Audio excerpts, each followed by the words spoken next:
On ne couche pas avec n'importe qui. Chaque union est un pacte vibratoire.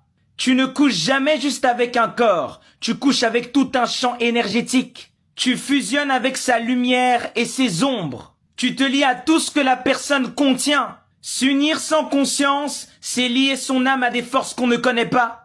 Quand tu as des relations charnelles avec une personne, tu te connectes à son champ vibratoire complet, contenant ses mémoires, ses blessures, ses entités, ses désirs non exprimés, ses pollutions émotionnelles, mais également ses bénédictions, si elle en a. Cela se fait automatiquement, même sans amour, même sans intention. Le rapport charnel, c'est un acte sacré. C'est une magie qui t'élève ou qui te détruit, selon ton degré de conscience. Ce que l'autre n'a pas intégré, tu l'intègres en partie. Chaque rapport est un échange, c'est un pont entre deux âmes. Si l'autre est centré, stable, lucide, tu peux en ressortir grandi, béni.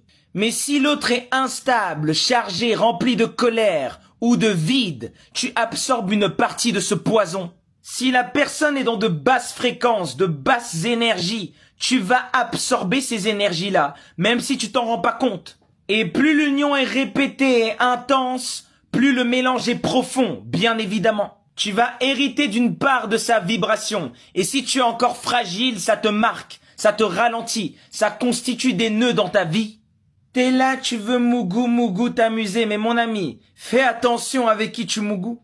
Ce n'est pas une question de bien ou de mal, c'est une question de résonance énergétique.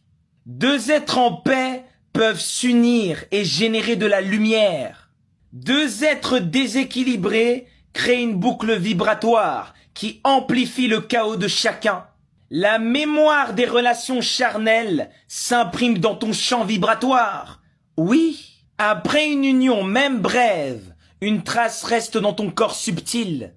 Un fragment de l'autre reste en toi et vice-versa. Et tu risques de répéter inconsciemment les mêmes liens avec d'autres visages. Ce n'est pas finito juste après l'acte, c'est le début d'un cycle invisible, souvent imperceptible, mais actif. Et si tu cumules les unions comme un inconscient, sans vérifier avec qui tu te mélanges, tu te charges d'empreintes qui ne sont pas de toi, mais qui vont influencer tes choix, tes humeurs, ta clarté dans la vie. Un initié ne se mélange pas avec n'importe qui. Jamais. Parce qu'il sait que son énergie est précieuse, que son feu intérieur n'est pas à disperser et qu'il est responsable de la vibration qu'il invite dans son temple. Ce n'est pas de la froideur, c'est de la conscience.